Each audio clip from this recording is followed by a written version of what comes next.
Useful energy है। Wind energy systemic for irrigation purpose से use कर सकते हैं हम। Have been used in since ancient time, पहले से इसको यूज करते आ रहे हैं, कोई नई टेक्नोलॉजी नहीं है। बस कुछ चीजें थी पहले स्टोर करने की, वो नहीं थी हमारे पास में, अब वो चीजें सारी आ गई है। तो पहले से मतलब एंशिएंट टाइम से इसको यूज कर रहे हैं। From beginning of 20th century it is being used to generate electric power, उसके बारे में ही बताया है। हाइड्रो एनर्जी एक पॉपुलर एनर्जी है कि जो डैम के थ्रू डैम बनाते हैं और उससे आपको इलेक्ट्रिसिटी जनरेट करते हैं, वो आपकी हाइड्रो एनर्जी की कैटेगरीज में आता है।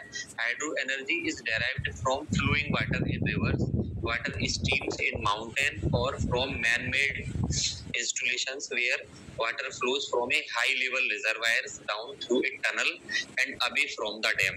जो आपने देखा है कि बड़े बड़े डैम बनाए जाते हैं वो इसी वजह से बनाए जाते हैं। जैसे आपका उत्तराखंड में, आपका गुजरात में बहुत बड़ा डैम बना है, सरदार सरोवर डैम बनाया है। तो लेकिन हमारे इन सब के पीछे ड्रॉबैक भी है, मतलब जो जैसे हम डैम बना रहे हैं तो बड़े बड़े डैम बनाने को आप कहोगे कि बहुत सारे इन्वायरमेंटलिस्ट प्रोटेस्ट करते हैं कि उनको नहीं बनाना चाहिए। तो उसके पीछे रीजन यही है कि बड़े डैम बनाने से बड़े लेवल पे लॉस होने की संभावना होती है अगर कुछ भी उसमें मिसहैपनिंग होती है। तो इस वजह से हम छोटे छोटे डैम बनाते हैं। छोटे डैम बनाने को एनवायरमेंटलिस्ट जो पर्यावरण कहते हैं कि छोटे डैम बनाएंगे तो कम लॉस होगा, चाहे वो एक्वेटिक लाइफ का, क्योंकि इसमें पानी को स्टोर करते हैं, बांधे रखते हैं हम, और फिर उससे हम एनर्जी क्रिएट करते हैं। Dam is built to water usually in valley where there is an existing lake। जो आपका सरदार सरोवर डैम वाला एक दो क्वेश्चन भी उसमें आया है कॉम्पिटिटिव एग्जाम्स में कि सबसे बड़ा जो डैम बना है इंडिया में वो किसके नाम पर है, तो सरदार वल्लभ भाई पटेल के नाम पे सरदार सरोवर डैम बनाया है गुजरात में। 10 turbines and electricity produce. Biomass energy होती है। Biomass is the fuel developed from organic matter waste of living organism like plant waste, animals. जो भी वेस्ट निकलता है हमारा, उस वेस्ट को कहना चाहिए हम डिकम्पोज करने के बाद में जो एनर्जी हमारे लिए मिलती है तो वो आपकी बायोमास एनर्जी होती है। जो हमारे चाहे तो प्लांट वेस्ट है, animal waste, forest waste and municipal waste etcetera. Organic materials which can be recycled like wood, agricultural waste and municipal waste serve as excellent source to produce biomass fuels। The biomass can be burned directly and later converted into methane and ethanol। बहुत सारे आपने देखा है कि बड़े बड़े metro cities में ये जो हमारे हाउस होल्ड वेस्ट है, घरों से निकलने वाला वेस्ट है वो, या फिर कहना चाहिए जो आपके एग्रीकल्चरल वेस्ट है, एनिमल वेस्ट है, उससे आपको कन्वर्ट करके क्या बनाया जा रहा है, बहुत सारी ऐसी एनर्जी बनाई जा रही है कि जो आपको मीथेन है, इथेनॉल है, उसके बारे में। तो ये बायोमास एनर्जी कहना चाहिए अच्छी एनर्जी का रिसोर्स है। जेट्रोफा प्लांट आपने देखा है कि बहुत सारी जगह आपके रेलवे के किनारे किनारे बायोडीजल के रूप में इसको यूज होता है। इसका जो सीड है वो कहीं पर भी लगा देते हैं तो बहुत जल्दी ग्रो कर जाता है। इसका जो ऑयल का प्रोसेस है रिफाइन करने के बाद में बायोडीजल के रूप में जेट्रोफा पौधे से, तो ये भी एक अच्छा रिसोर्स है कहना चाहिए एनर्जी का। जियोथर्मल एनर्जी की बात करें तो word geothermal comes from Greek language, word Greek language से डेराइव्ड किया गया है जियोथर्मल, एंड थर्मी heat. So geothermal energy is a heat from within the अर्थ।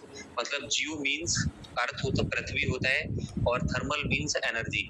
जो जमीन के अंदर एनर्जी है उसको हम स्टोर करके, कलेक्ट करके उस एनर्जी का यूज करना, वो आपका जियोथर्मल एनर्जी के रूप में कह सकते हैं। We can use the steam and hot water produced inside the earth to heat building और जनरेट इलेक्ट्रिसिटी। उससे अगर हम जनरेट कर रहे हैं इलेक्ट्रिसिटी के लिए, एक अलग टेक्नोलॉजी है, हर जगह इसका यूज नहीं होता है जियोथर्मल एनर्जी का।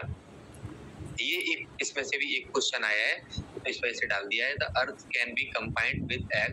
ये जो अर्थ की स्ट्रक्चर है, आउटर लेयर है, उसके लिए क्रस्ट कहते हैं, और इनर लेयर के लिए मेंटल कहते हैं, और उससे अंदर जो आपकी आउटर कोर और inner core, magma chamber, magma and rock. The earth can be combined with egg the outer layer of the अर्थ। जो एक क्वेश्चन आया है वो ये आया है कि जो अर्थ की आउटर लेयर है उसके लिए क्या कहते हैं, तो उसके लिए क्रस्ट इस वजह से मैंने डाल दिया है और इसकी स्ट्रक्चर से आपको बताया भी गया है कि जो अर्थ की आउटर लेयर है उसे क्रस्ट के नाम से जाना जाता है। And the centre layer is called mantle and inner layer is called core, iron इसके लिए बोलते हैं।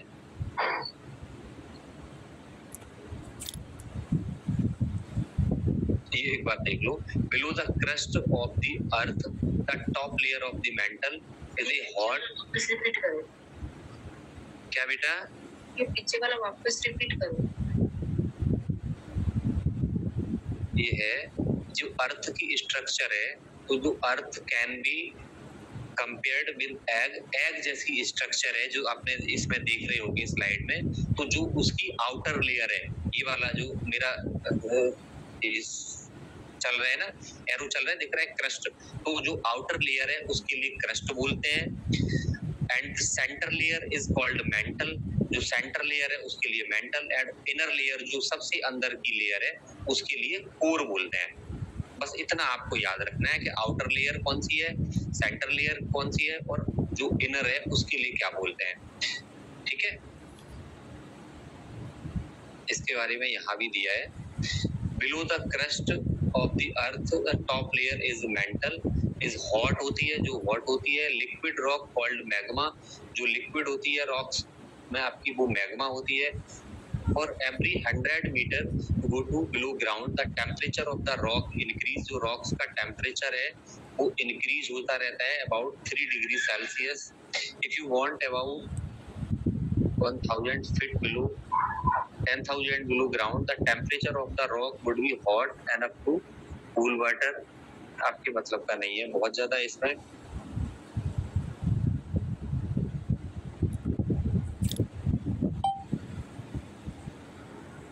भी नहीं है। रिंग ऑफ फायर, इससे क्वेश्चन एक बार आया है कि रिंग ऑफ फायर क्या होता है। The most active geothermal are usually found along major plate, जो हमारी अर्थ है बेसिकली वो